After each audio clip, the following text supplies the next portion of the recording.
दोस्तों नमस्कार। आपका हार्दिक स्वागत है आपके अपने चैनल लीगल आई में। यह अंधकार से प्रकाश की ओर चलने की व्यवस्था का चित्रण करता है। दोस्तों आज हम विचार करेंगे कि हिंदू मैथोलॉजी में पतन का कारण क्या रहा, जबकि विश्व की सबसे अच्छी पद्धति है तर्कवाद, जिज्ञासा और कर्मभूमि। तीनों में इतना अच्छा समन्वय है कि किसी दूसरे धर्म में ऐसा नहीं मिलता। लेकिन इसमें एक कुरीति आ गई, उसका नाम रखा दैत्यवाद।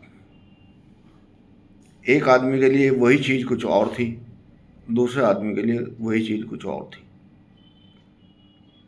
महाभारत काल में ऐसा वर्णन आता है कि माता कुंती ने सूर्य की उपासना की।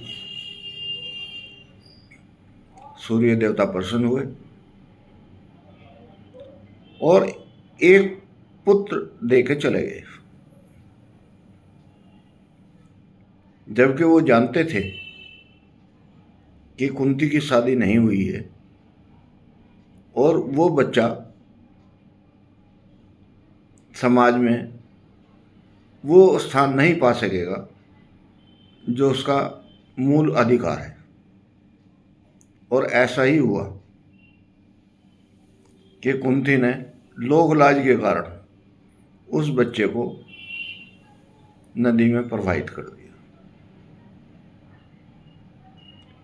ये सूर्य देवता का दुर्भाग्य था या माता कुंती का दुर्भाग्य था या उस पुत्र रतन का दुर्भाग्य था, जिसको कर्ण के नाम से जाना जाता है।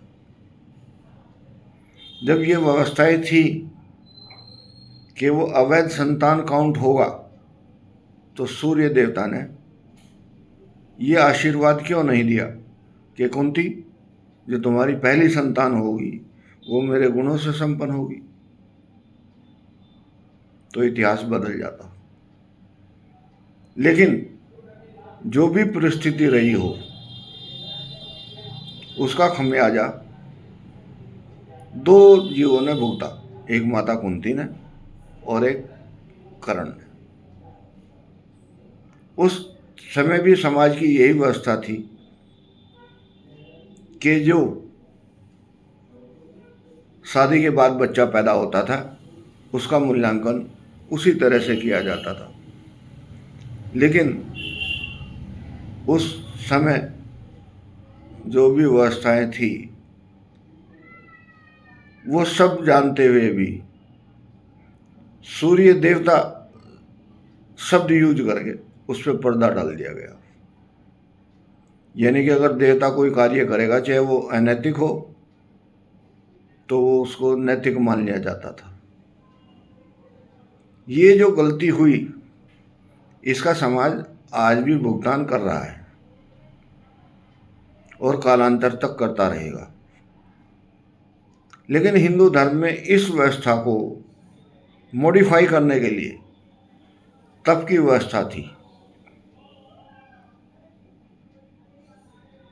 हर व्यक्ति अपने जीवन में अपने जो ये शरीर ईश्वर ने उसको दिया है, उसका मूल्यांकन करने के लिए तप, जप और ध्यान का प्रावधान था।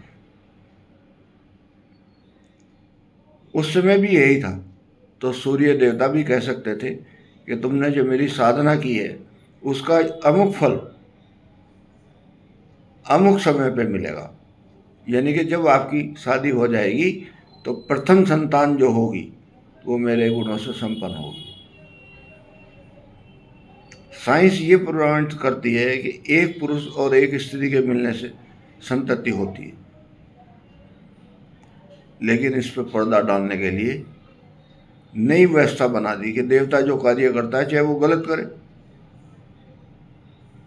आज उसका खामियाजा ये भुगतना पड़ रहा है कि जो सामर्थ्यशाली लोग हैं वो गलत काम करते हैं, लेकिन उनको ऐसा चित्रण कर दिया जाता है कि उन्होंने बहुत अच्छा काम किया,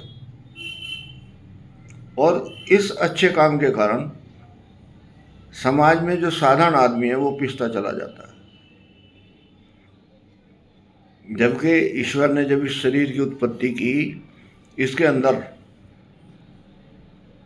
सब कल पुर्जे जो बनाए गए थे वो उच्च कोटि के थे, लेकिन आज वो सब कल पुर्जे जो है धीरे धीरे धीरे धीरे एक नई बीमारी का उत्पत्ति दे के जाते हैं। आज सारे हॉस्पिटल भरे पड़े हैं, इतनी बीमारियां पैदा हो गई हैं कि उनका मूल्यांकन करना बहुत मुश्किल है। लेकिन इसके लिए हमें व्यवस्था दी गई थी कि हम जब तप और ध्यान के द्वारा अपना अंदर का जो मोलिकुलर सिस्टम है उसे ठीक कर लेते, क्योंकि ये ऑटोनोमस बॉडी है। ऑटोनोमस बॉडी में सुधार की आवश्यकता बाहर से कम पड़ती है, अंदर से ज़्यादा पड़ती है, और अंदर के सुधार के लिए ही प्रयत्न करना पड़ता है, और यही जीवन का मूल उद्देश्य है। हम दैत्यवाद को छोड़ें, एक कदम पीछे हटें और साइंस के युग को प्रमाणित मानते हुए आगे की साधना करें, ताकि हमारा जीवन भी अच्छा हो जाए, हमारे आने वाली संतति भी अच्छी हो जाए, और हमारे विचार शुद्ध हों, पवित्र हों, निर्मल हों। नमस्कार।